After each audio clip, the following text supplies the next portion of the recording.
Praise the Lord.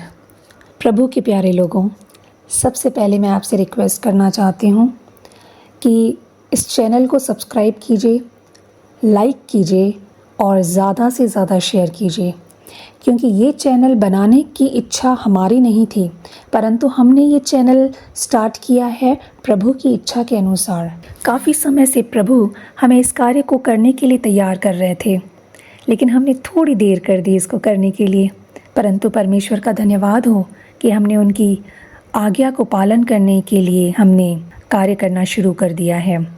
और एक और बात कहूँगी कि जब ये रिकॉर्डिंग्स मैं वापस सुनती हूँ तो मुझे इतनी आशीष मिलती है और ऐसा लगता है कि प्रभु मुझसे बात कर रहा है।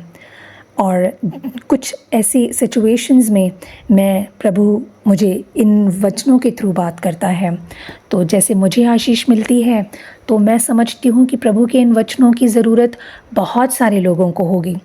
तो आप प्रभु के कार्य में सपोर्ट कीजिए और इस चैनल को सब्सक्राइब कीजिए और इन वचनों को आपके फ्रेंड्स के साथ, अपने रिलेटिव्स के साथ ज़्यादा से ज़्यादा शेयर कीजिए, ताकि और भी बहुत लोगों को आशीष मिले। अपने मन के विचारों को कैसे कंट्रोल करें,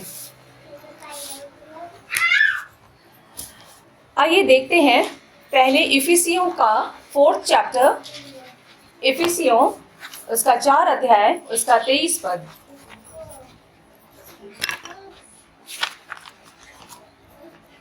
इफिसियों 4 अध्याय उसका 23 पद। अपने मन के आत्मिक स्वभाव में नए बनते जाओ। अपने मन के आत्मिक स्वभाव में नए बनते जाओ।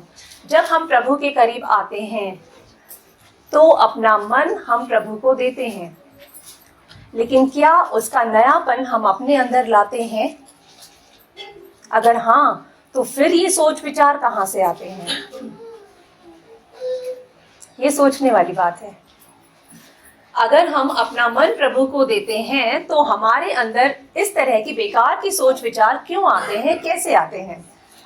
इसका मतलब उसकी एंट्री हम खुद देते हैं, उसको परमिशन हम खुद देते हैं, क्योंकि दिमाग हमारा है, मन हमारा है, जिसको परमेश्वर ने नया कर दिया। उसके बाद अगर हमारे अंदर वो विचार आते हैं, इसका मतलब हमने खुद परमिशन दी है। 22 पद में लिखा है कि तुम पिछले चाल चलन के पुराने मनुष्यत्व को, जो भरमाने वाली अभिलाषाओं के अनुसार भ्रष्ट होता जाता है, उतार डालो। हम जब प्रभु में नए बनते जाते हैं, नया जन्म लेते हैं, तो इस वचन के थ्रू हमें प्रार्थना करनी चाहिए हर दिन, क्योंकि हर दिन हम कुछ गलतियां करते हैं, हमसे पाप होते हैं, हम फिर प्रभु के करीब जाते हैं, प्रभु हमें माफ करता है। हमें हर दिन इस वचन के थ्रू प्रार्थना करनी है कि प्रभु हमारे जीवन में जो भी पिछला चाल चलन है, पिछला स्वभाव है, पुरानी बातें हैं, वो सब प्रभु यीशु मसीह के नाम से हमें उतारना है, अपने से निकाल देना है, और फिर अपने मन को प्रभु यीशु मसीह के नाम से नया बनाना है। और आगे 24 पद में लिखा है, और नए मनुष्यत्व को पहन लो, जो परमेश्वर के अनुसार सत्य की धार्मिकता और पवित्रता में सृजा गया है। परमेश्वर सत्य है, परमेश्वर पवित्र है, वैसे ही हमें भी वैसा ही मनुष्यत्व पहनना है। क्या हम पवित्र हैं? क्या हम पवित्र हैं? क्या हम पूर्ण रूप से धार्मिक हैं जैसा परमेश्वर है? नहीं। इसलिए हमें हर दिन अपने आप को तैयार करना है, हर दिन अपने आप को चेक करना है, और अपने पुराने मनुष्यत्व को, जितनी भी गलतियां हो चुकी, जिस तरह के विचार अच्छे या बुरे हमारे अंदर आए हैं, उन सब को हमारे अंदर से निकालना है प्रभु के नाम से, और प्रभु के विचारों को, प्रभु की इच्छाओं को हमारे अंदर भरते जाना है। और ये कैसे पॉसिबल है? क्योंकि आत्मिक स्वभाव, हम कहते तो हैं, वचन है कि हमें नया बनना है, पुराने स्वभाव को छोड़ना है, पुराने चाल चलन को छोड़ना है, लेकिन क्या ये इतना आसान है? हम सालों से इन वचनों को सुन रहे हैं, सालों से, आज पहली बार नहीं सुन रहे हैं, लेकिन फिर भी हम गलती करते हैं, फिर भी सोचते विचारते हैं, फिर भी बहुत से विचार हमारे अंदर आते हैं। तो आइए देखते हैं फिलिपियों का 2 अध्याय उसका 2 पद। फिलिपियों उसका 2 अध्याय और उसका 2 पद। तो मेरा यह आनंद पूरा करो कि एक मन रहो और एक ही प्रेम और एक ही चित्त और एक ही मनसा रखो। जी, ये मेरा यह आनंद पूरा करो कौन बोल रहे हैं? प्रभु बोल रहे हैं। प्रभु आनंदित होता है जब हम एक ही प्रेम और एक ही चित्त और एक ही मनसा रखें। आप अपने परिवार में हैं या आप रिलेशनशिप्स में हैं या फिर आप चर्च में हैं, क्या आप हम सब एक ही मनसा रखते हैं? हम आपस में बहने भी एक दूसरे से एक मनसा नहीं रख सकते। आप कुछ और सोचते हैं, मैं कुछ और सोचती हूँ, सही है। लेकिन प्रभु कहता है एक ही मन रखो। जब तक हम एक मन नहीं रखेंगे तब तक मनमुटाव होंगे, तब तक झगड़े होंगे। जब हमारा मन एक दूसरे से मिला हुआ नहीं रहता है तो हमें आर्ग्यूमेंट्स होते हैं। नहीं मैं सही हूँ, आप कहेंगे ना नहीं मैं सही हूँ, आर्ग्यूमेंट्स होंगे। और जहां आर्ग्यूमेंट्स होते हैं वहां लड़ाई झगड़ा होना ही होना है। तो सबसे पहले अपने आप को, जब हस्बैंड वाइफ होते हैं, सबसे पहले उनके रिश्ते को हमें करना है। जब हस्बैंड वाइफ को एक दूसरे से एक ही मन एक ही मनसा रखना है। हाँ होता है, दोनों अलग अलग होते हैं, दोनों अलग अलग हैं, उसका स्वभाव अलग है, उसका स्वभाव अलग है। लेकिन हमें क्या करना है? उसने गलती की, ठीक है, लेट इट गो। मैंने गलती की, तो जब हम माफ करेंगे तो वो भी हमें माफ करेगा। हमें अवॉइड करना सीखना है। सबसे पहले हस्बैंड वाइफ, उसके बाद फैमिली, यानी परिवार में पेरेंट्स हैं, बच्चे हैं, उसमें, और उसके बाद ये बात चर्च में आती है। आप पहले डायरेक्ट चर्च में करोगे, पॉसिबल नहीं है। इसलिए सबसे पहले इंडिविजुअली खुद को देखना है, मैं कहाँ गलत हूँ, मुझे अवॉइड करना है। क्या मैं किसी गलती को इजीली बर्दाश्त कर पाती हूँ या नहीं? क्या मुझे गुस्सा आता है? कॉमन चीजें हैं, कॉमन बातें हैं, और यही हम फंसते हैं। इसलिए अपने आप को हर दिन चेक करना है, कहाँ मैं गलत हूँ, मुझे अपने आप को करेक्ट करना ही होगा। अगर हमें प्रभु को आनंदित करना है, अगर हमें अपने जीवन में आनंद लाना है, तो हमें ये करना ही होगा। तो हमारे अंदर से ये लड़ाई झगड़े से हमें बचना होगा, तब हम अपने मन को नया बना पाएंगे। हमारे मन में जो विचार आते हैं, जो अनड्यू विचार आते हैं, उनसे हम छुटकारा पा सकेंगे, और तभी हमारे अंदर मसीह का मन भी आ पाएगा। आइए देखते हैं 1 कुरिन्थियों उसका 2 अध्याय और उसका 16 पद।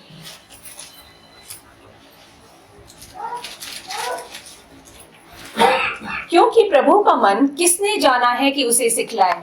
क्या हम जान सकते हैं कि प्रभु क्या चाहता है, या क्या करेगा आगे प्रभु? क्या हम जानते हैं? नहीं, कोई नहीं जान सकता कि प्रभु क्या चाहते हैं और क्या करेंगे। हमारे जीवन में आगे क्या है, कुछ नहीं पता। हम तो नहीं जानते, कोई और नहीं जान सकता। लेकिन आगे क्या लिखा है? परंतु हम में मसीह का मन है। अगर मसीह का मन हमारे अंदर है तो क्या हम नहीं जान पाएंगे कि हमें क्या करना है? यही वचन कह रहा है। हम कह रहे हैं अगर हम नहीं जान सकते हमारे जीवन में क्या है, और हम ये भी नहीं जान सकते कि परमेश्वर हमारे अंदर क्या चाहता है, परंतु प्रभु हमारे मन में रहता है, हमारे अंदर मसीह का मन है। अगर मसीह का मन हमारे अंदर है तो हम कैसे नहीं जान सकते कि आगे हमारे लिए क्या सही है, क्या गलत है? अगर हम नहीं जान सकते, नहीं जानते, तो बहुत बड़ा क्वेश्चन है कि हम कहाँ खड़े हैं। अपने आप से क्वेश्चन कीजिए, हम कहाँ खड़े हैं?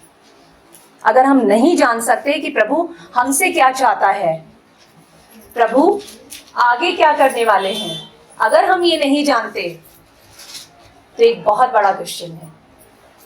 फिर से अपने आप को जांचिए, क्योंकि प्रभु जो करता है वो हमें बता के करता है।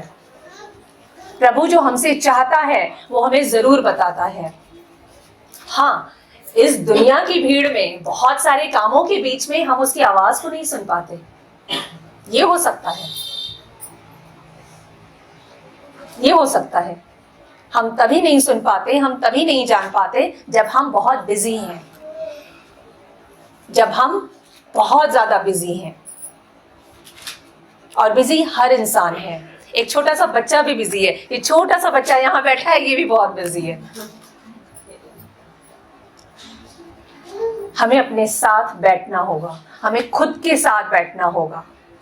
वैसे जब कोई हमारे आसपास ना हो, आसपास होने का मतलब ये नहीं कि इतनी यहाँ पे भीड़ बैठी हुई है, मैं खुद के साथ अभी भी यहाँ बैठ सकती हूँ। ये कैसे पॉसिबल है? जब हम प्रभु से कनेक्ट होंगे, कोई और नहीं, चाहे कितनी आवाजें हों, हमें कोई आवाज ना आए, हमें वैसे अपने आप को तैयार करना है, तभी प्रभु की आवाज हमारे अंदर आ पाएगी, हम सुन पाएंगे। प्रभु के दासों, जो बड़े बड़े दास हैं, जो प्रभु की आवाज सुनते हैं, उन्हें भी वही दो कान हैं, हमें भी वही दो कान हैं, कुछ अलग नहीं है। लेकिन तभी हम उसकी आवाज को सुन पाएंगे जब हम खुद के साथ बैठ पाएंगे, तभी हम प्रभु के साथ कनेक्ट हो पाएंगे। यानी मसीह का मन हमारे अंदर है, और जब मसीह का मन हमारे अंदर आएगा तो सब कुछ नया हो जाएगा। नई बातें होंगी, हमारा चाल चलन नया हो जाएगा, हमारा मन नया हो जाएगा, हमारा जीवन नया हो जाएगा, और तभी प्रभु का आनंद, प्रभु की बातें हमारे जीवन में काम कर पाएंगी। आइए देखते हैं 2 कुरिन्थियों उसका 5 अध्याय का 17 पद। 2 कुरिन्थियों उसका 5 अध्याय उसका 17 पद। यदि कोई मसीह में है तो वह नई सृष्टि है। जो कोई मसीह में है, क्या हम मसीह में हैं? अगर हैं तो वह नई सृष्टि है। हम सब नई सृष्टि बन चुके हैं। जब हमने नया जन्म पा चुके, मतलब हम नई सृष्टि बन चुके। पुरानी बातें बीत गई हैं, देखो वे सब नई हो गई हैं। पुरानी बातें बीत चुकी हैं, लेकिन फिर भी आज तक हमने पुरानी बातों को पकड़ा हुआ है। हमें उसे छोड़ना होगा, हमें उसे छोड़ना होगा। एक छोटा सा बच्चा जब है, माँ उसका हाथ पकड़कर चलती है ना? जब वो बड़ा हो जाता है तब भी माँ उसका हाथ पकड़कर चलती है, छोड़ती है तभी वो दौड़ना सीखता है, गिरता है, उठता है और फिर दौड़ता है। हमें भी इन पुरानी बातों को छोड़ना होगा। ये इजी नहीं है, लेकिन अगर हम रेगुलरली इसके पीछे एफर्ट्स करेंगे, कोशिश करेंगे, तो बहुत आसान। तभी भी पॉसिबल नहीं होगा शायद।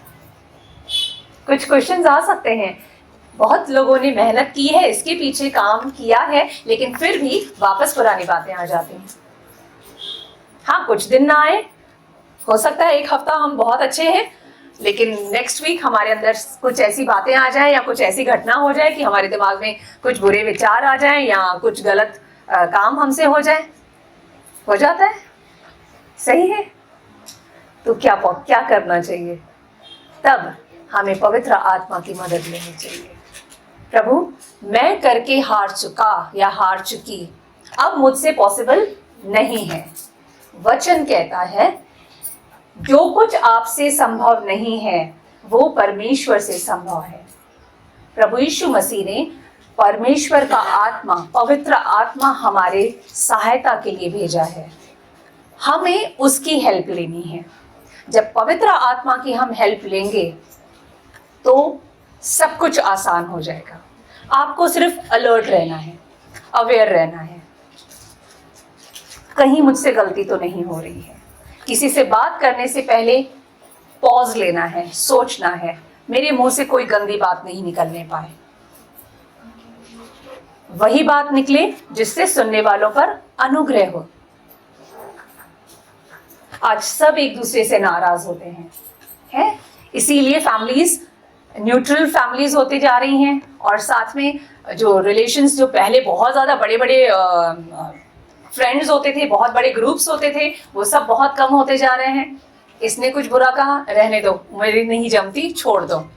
इसने बुरा कहा, नहीं नहीं ये तो मेरे लिए ऐसा ही करते हैं, चलो रहने दो। करते करते हमारे यहाँ फ्रेंड्स कितने कम होते जा रहे हैं, लाइफ कितनी कॉम्पैक्ट होती जा रही है। क्यों? क्यों? पहले रिलेशंस बहुत होते थे, पहले रिश्ते बहुत निभाए जाते थे। आज कोई किसी से रिश्ता नहीं निभाना चाहता, क्योंकि I am the one, I am important. सिर्फ मैं खुद के लिए, मैं बहुत इम्पोर्टेंट हूँ, बस, और कोई नहीं। नयापन कहाँ से आएगा? हमें झगड़ा, डाह, क्रोध, ये सब हमें छोड़ना होगा। पुराना चाल चलन जो हमारे अंदर है, हमें छोड़ना ही होगा, और तब नया व्यवहार और नई सृष्टि हमारे अंदर आएगी। नया चाल चलन, किसका चाल चलन? प्रभु का चाल चलन, प्रभु का व्यवहार हमारे अंदर आएगा, और हम नए बनते जाएंगे। क्या ये बहुत सुहावना नहीं होगा कि हमारी लाइफ ऐसी हो जाए? हम सबसे बहुत अच्छे से बात करें, बाकी सब भी हमसे बहुत अच्छे से बात करें, हमारे अंदर बहुत सारा आनंद हो। हम सुबह उठें तो बहुत सी एक ब्रॉड स्माइल के साथ उठें, रात को सोएं तो हम बहुत हैप्पी होके सोएं, वाह थैंक यू प्रभु, आज हमारा दिन बहुत अच्छा गया। हम सब ये चाहते हैं, लेकिन करते उसके लिए कुछ नहीं। जो हम चाहते हैं उसके लिए हमें कुछ एफर्ट्स भी करनी होगी। बिना कुछ किए कुछ भी हासिल नहीं होता, बिना कुछ किए कुछ भी हासिल नहीं होता। वो छोटा बच्चा भी जब रोएगा तो उसकी माँ उसको दूध पिलाएगी, तब तक वो भी उसको दूध नहीं पिलाएगी। उसको कुछ करना पड़ा, उसको रोना पड़ा। यानी बिना कुछ किए कुछ भी हासिल नहीं होता। अगर आपको हासिल करना है तो आपको कुछ करना पड़ेगा। जिंदगी आपकी है, डिसीजन आपका है। कुछ चाहिए तो कुछ कीजिए। आइए आगे देखते हैं तीतुस का 3 अध्याय का 5 पद। तीतुस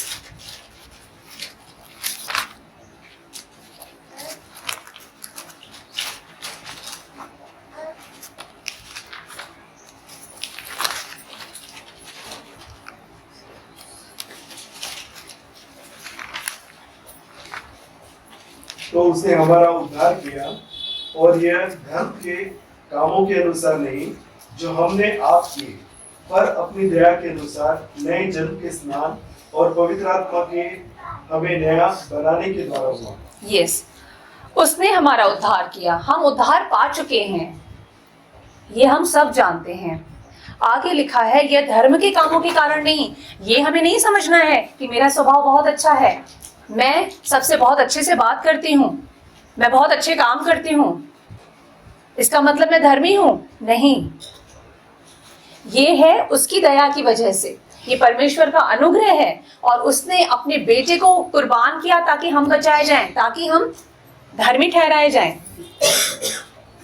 और नए जन्म के स्नान, यानी जब हमने बपतिस्मा ले लिया तो हमने नया जन्म पा लिया, और पवित्र आत्मा के हमें नया बनाने के द्वारा हुआ। यानी परिवर्तन जो हमें चाहिए, जो चेंज हमारी लाइफ में हमें चाहिए, वो कैसे पॉसिबल है? वो पहले आंतरिक होता है, आंतरिक अंदर से आपके आता है, और उसके बाद आत्मिक होता है। यानी आंतरिक, यानी जब आपने चाहा कि मुझे चेंज होना है, ये आपने खुद चाहा। मैंने अगर आपको कहा कि आप ऐसा कर रहे हैं, आप ऐसा मत कीजिए, तो हो जाएगा, आप ठीक हो जाएंगे, आप समझ जाएंगे? नहीं समझेंगे। आपको खुद जब तक उस चीज का एहसास नहीं होता तब तक कुछ पॉसिबल नहीं है। यानी ये पहले आंतरिक हुआ, देन हुआ आत्मिक, तब फिर आप अपने आत्मा को चेंज करने के लिए सोचोगे। आत्मा को चेंज यानी उसको सुधारने के लिए सोचोगे। ऐसे नहीं आत्मा निकाली फिर दूसरी आत्मा डाल दी, नहीं पॉसिबल है। ये होगा तब आप अपनी आत्मा में चेंज होना चाहेंगे। क्योंकि आज आपने सोचा कि मुझे गुस्सा आता है और मुझे चेंज हो जाए, मैं कल से गुस्सा नहीं करूंगा या करूंगी, तो ये पॉसिबल है? बिल्कुल पॉसिबल नहीं है, बिल्कुल पॉसिबल नहीं है। आप कोशिश कर लीजिए, हार जाएंगे। कैसे पॉसिबल होगा? ये होगा आपको बहुत मेहनत करनी पड़ेगी। 1 दिन, 2 दिन, 3 दिन गुस्सा नहीं आएगा, चौथे दिन जरूर ऐसा कुछ होगा कि गुस्सा आ जाएगा। फिर ठीक है, फिर सोचेंगे कि नहीं पॉसिबल, नहीं करूंगी, नहीं करूंगी, नहीं करूंगी। 5 दिन नहीं करेंगे, छठवें दिन जरूर कुछ होगा कि आप वापस गुस्सा करेंगे। क्योंकि आप एक बार अपने आप को रोक सकते हैं, 2 बार रोक सकते हैं, तीसरी बार वो ज्वालामुखी फटता है, क्योंकि आपने अपने आप को दबाया, गुस्से को निकाला नहीं, खत्म नहीं किया, आपने अपने आप को दबाया, उस गुस्से को सप्रेस कर दिया, तो वो वोल्केनो होगा, थोड़ा थोड़ा थोड़ा करके। इसलिए उस गुस्से को खत्म करना है, उस गुस्से को प्रभु यीशु मसीह के नाम से जला देना है। हर दिन, 1 दिन, 2 दिन, 3 दिन कंटिन्यू ये करना है। ये नहीं सोचना है कि मैंने 1 महीने से किया तो अब गुस्सा खत्म हो गया, या जो भी गलत बात आपके अंदर है वो खत्म हो गई। नहीं, वो कंटिन्यूअसली, वो कितना टाइम आपको करना है ये मत सोचिए, बस करते जाइए, बस करते जाइए। एक वक्त आएगा सच में आपके अंदर वो चेंजेस दिखेगा, और वो सिर्फ आपको ही नहीं, आपके परिवार को भी दिखेगा और आपके मिलने जुलने वालों को भी दिखेगा। तो ये जो परिवर्तन है, पहले आंतरिक होता है, फिर आत्मिक होता है, उसके बाद वास्तविक होता है। वास्तविक यानी फिर दिखता है सामने प्रत्यक्ष रूप से। यानी इसके 3 स्टेजेस हैं। क्या आप चाहते हैं अपने आप को चेंज करना? मैं तो चाहती हूँ। मेरे अंदर अभी भी बहुत सारी बुराइयां हैं जो मुझे चेंज करनी है। उसके बाद हमें आत्मिक रूप पे नए होंगे, और उसके बाद ही हम उसे वास्तविक रूप में देख पाएंगे। और ये कैसे पॉसिबल होगा? हमसे हर टाइम पॉसिबल नहीं होता है, इसलिए हमें बिना सोचे समझे, बिना कुछ दिमाग लगाए हुए पवित्र आत्मा की मदद लेनी है हर दिन। पवित्र आत्मा, आप आइए मेरे अंदर, और मेरे अंदर जितनी भी बुराइयां हैं, जो हम जानते हैं और जो हम नहीं भी जानते हैं, उन सब को आप दूर कीजिए। और उसके बाद आइए देखते हैं 2 पतरस, उसका 1 अध्याय का 4 पद। 2 पतरस उसका 1 अध्याय का 4 पद। जिनके द्वारा उसने हमें बहुमूल्य और बहुत ही बड़ी प्रतिज्ञाएं दी हैं। उसने हमें बहुत बड़ी प्रतिज्ञाएं दी हैं, उसने हमसे बहुत सारे वादे किए हैं। और परमेश्वर क्या वादों को तोड़ने वाला परमेश्वर है या पूरा करने वाला? पूरा करने वाला परमेश्वर है। तो हमें डाउट्स तो बिल्कुल नहीं है, लेकिन वो प्रतिज्ञाएं भी पूरी नहीं हो रही हैं। हो रही है कुछ, हाँ कुछ नहीं। सारी प्रतिज्ञाएं तो पूरी नहीं हो रही है हमारे जीवन में। वचन तो जो कहता है हर चीज, तो वो कंप्लीट नहीं है? फिर कहाँ प्रॉब्लम आ रही है? फिर प्रॉब्लम कहाँ आ रही है? फिर इसका मतलब परमेश्वर अपने वादों को पूरा नहीं करता? करता है।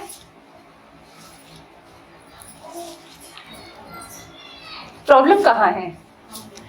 यस, प्रॉब्लम हम में है। हम पुरानी बातों को नहीं छोड़ रहे हैं। हम चाह तो रहे हैं, लेकिन उसके लिए एफर्ट्स नहीं कर रहे हैं। हम हासिल तो करना चाहते हैं, लेकिन उसके लिए काम नहीं करना चाहते। जब तक हम करेंगे नहीं, हमें कुछ भी हासिल नहीं होगा। बहुमूल्य और बहुत ही बड़ी प्रतिज्ञाएं दी हैं, ताकि इनके द्वारा तुम उस सड़ाहट से छूटकर, सड़ाहट कौन सी सड़ाहट? वही क्रोध, कलह, निंदा, बैरभाव, ईर्ष्या, यही सब है सड़ाहट। जो बातें अच्छी नहीं है, जिसको हम निकालने के लिए बात कर रहे हैं, छूटकर जो संसार में बुरी अभिलाषाओं से होती है, ईश्वरीय स्वभाव के संभागी होते जाओ। हमें पुरानी सड़ाहट को छोड़ना होगा, पुरानी बातों को छोड़ना होगा।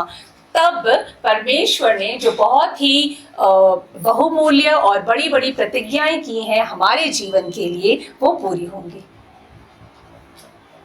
ठीक है?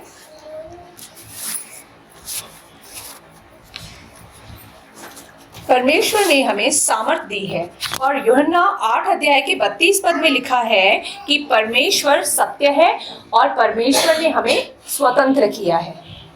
परमेश्वर ने हमें पूरी तरह से आजादी दे दी है। आप क्या चाहते हैं? परमेश्वर वो सब कर देगा।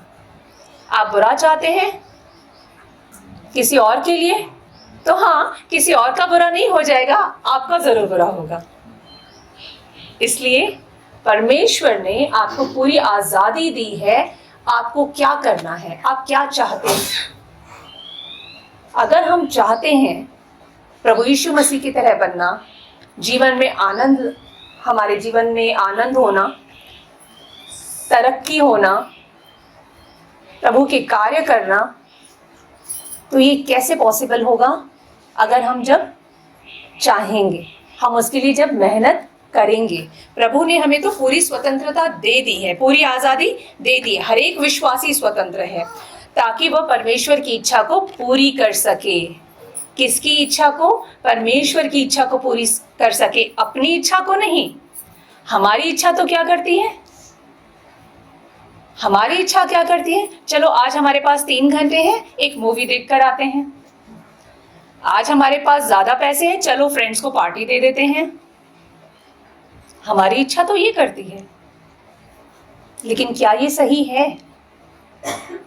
एक लेवल तक मूवीज देखना तो सही नहीं है, हाँ, बट फ्रेंड्स के साथ आप मिल रहे हैं, ये अच्छी बात है, ये गलत बात नहीं है। लेकिन फ्रेंड्स के साथ किस रीजन से मिल रहे हैं? अगर वहां पे बेवजह की पार्टीज हो रही हैं, गलत बातें हो रही हैं, तो ये गलत है। लेकिन आप फ्रेंड्स के साथ मिलकर परमेश्वर की महिमा कर रहे हैं या सुसमाचार सुना रहे हैं, तो परमेश्वर जरूर उसके लिए आपके जेब में पैसे ज्यादा डाल देगा। डिपेंड करता है कि क्या कर रहे हैं हम, कैसे कर रहे हैं, किस मनसा से कर रहे हैं, ये इंपॉर्टेंट है।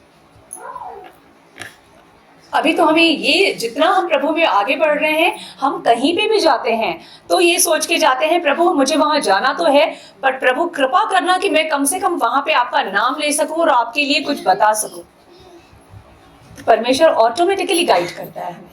जहां हमें कुछ नहीं भी बोलना या हिम्मत नहीं भी होती है या ऐसा माहौल नहीं भी होता है, ऑटोमेटिकली कुछ ना कुछ ऐसा होता है कि परमेश्वर की महिमा वहां होने लगती है। परमेश्वर का के बारे में हम उनको बता सकते हैं। तो ये हमारी मनसा क्या है, ये इंपॉर्टेंट है। जैसे अगर हम बीज का उदाहरण लें कि अगर खेत में अगर कुछ भी बीज न डाले जाएं तो क्या होता है? वहां कंटीले झाड़, जंगली झाड़ सब उगाते हैं। वैसे ही अगर हमने अपने दिमाग को कंट्रोल नहीं किया, ये चेक नहीं किया कि मेरे दिमाग में जो विचार आ रहा है वो क्या है, वो जंगली है या पवित्र विचार है। जिस वक्त जंगली विचार मन में आता है उसको उसी वक्त खत्म कर देना चाहिए। और अगर नहीं करेंगे तो पूरा दिमाग, जैसे खेत जंगली झाड़ों से भर जाता है, वैसे ही हमारा दिमाग भी जंगली विचारों से या गलत विचारों से भरता जाएगा और उसके बाद उसको खाली करने में बहुत मेहनत लगेगी। अगर गार्डन है घर में, एक छोटा सा जंगली झाड़ उगाता है, हम कुछ सेकंड्स भी नहीं लगते, हम उसको उखाड़ देते हैं। लेकिन अगर पूरे गार्डन में सारे जंगली झाड़ उगाए हैं तो उसको उखाड़ने में कितनी मेहनत लगेगी? बहुत ज्यादा। बहुत सारे उसमें पेस्टिसाइड्स डालने पड़ेंगे, पैसे भी खर्च होंगे, टाइम भी वेस्ट होगा, मेहनत भी ज्यादा लगेगी, है ना। सेम एज हमारा दिमाग भी है। अगर हमारे दिमाग में सही विचार सही समय पर नहीं डाला गया तो जंगली झाड़ अपने आप उगाते हैं। देखिए, जंगली झाड़ अपने आप उगाता है, लेकिन अगर उसमें आपको फूलों के झाड़ लगाने हो तो अपने आप उगते हैं क्या? आपको उसके लिए डालना पड़ता है, वो बीज, वो झाड़ लगाना पड़ता है। सेम हमारा दिमाग भी है। जंगली विचार, बुरे विचार ऑटोमेटिकली आ जाएंगे, उसके लिए आपको कोई मेहनत नहीं करनी। लेकिन प्रभु के विचार डालने हैं, सही विचार डालने हैं, आपकी ग्रोथ के विचार डालने हैं, तो ये आपको डालने पड़ेंगे, कोई और नहीं करेगा। न कोई दूसरा इंसान करेगा और न कोई शैतान करेगा, वो परमेश्वर करेगा, वो आप खुद करेंगे। उसके लिए आपको एफर्ट्स करनी पड़ती हैं। जैसे एक बुजुर्ग आदमी अपने पूरी जिंदगी मेहनत करने लगा कि मुझे हीरा चाहिए। हीरा खरीदने के लिए पूरी जिंदगी वो मेहनत कर रहा था। पूरी जिंदगी बीत गई उसकी, बुजुर्ग हो गया, बूढ़ा हो गया, लेकिन उसको हीरा नहीं मिला। अब उसकी हालत ऐसी हो गई कि वो इतना काम नहीं कर सकता था। फिर उसने क्या किया, वो जमीन बेच दी। जैसे उसने वो ज़मीन बेची तो जो दूसरा जिस इंसान ने वो ज़मीन खरीदी उसको बहुत खोदने लगा। अब जो उसको काम करना हो उसके लिए वो खुदाई कर रहा था। जब उसने खुदाई की तो वहाँ इतना बड़ा हीरा निकला जो उसकी कीमत करोड़ों में थी, अरबों में थी। हमारे अंदर भी वो हीरा है, वो अरबों भी क्या मतलब जिसकी कोई कीमत हम आंक ही नहीं सकते। वो हीरा है प्रभु यीशु मसीह। हम भाग रहे हैं, हम मेहनत कर रहे हैं, हम दौड़े जा रहे हैं, लेकिन सही डायरेक्शन में नहीं। हमें खोदना है किसको? अपने आप को। अपने अंदर झांकना होगा, गहराई में जाना होगा, और जो वो हीरा हमारे अंदर है हमारे सामने आएगा और वो बहुत ही वैल्यूएबल होगा। आज हम नाशवान हीरे के पीछे भाग रहे हैं, लेकिन वो हीरा जो हमारे अंदर है हम उसको पाने के लिए नहीं भाग रहे। सिर्फ चर्च में हर संडे आना, प्रेयर कर लेना हीरा पाना नहीं है। वो आदमी भी पूरी जिंदगी मेहनत कर रहा था, पूरी जिंदगी, लेकिन उसे हीरा नहीं मिला। मेहनत तो हम भी कर रहे हैं। कितनी मेहनत करते हैं किस हीरो को पाने के लिए? वो हीरे को पाने के लिए, पैसे धन संपत्ति को पाने के लिए। लेकिन हमारे अंदर जो हीरा है, वचन कहता है अगर तुम स्वर्गीय राज्य की खोज में रहो तो सारी वस्तुएं तुम्हें मिल जाएंगी, सारी जरूरतें पूरी हो जाएंगी और आपकी वैलिड इच्छाएं भी पूरी हो जाएंगी। हाँ, मैंने कहा वैलिड इच्छाएं, इनवैलिड इच्छाएं नहीं। वो आपको सोचना है कि वैलिड इच्छा कौन सी है, वो भी पूरी कर देगा परमेश्वर।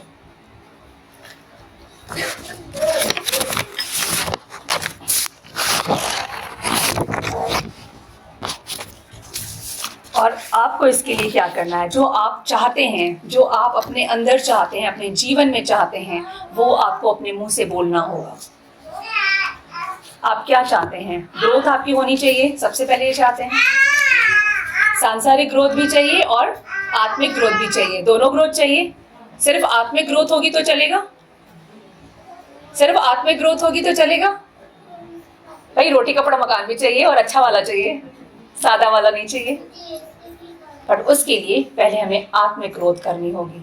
जब हमारी आत्मिक ग्रोथ होगी तो ऑटोमेटिकली हमारी सांसारिक ग्रोथ भी होने लगेगी, क्योंकि वचन कहता है जब हम प्रभु को मानते हैं, प्रभु में और करीब जाते हैं, तो मनुष्य और परमेश्वर दोनों का अनुग्रह हमें मिलता है।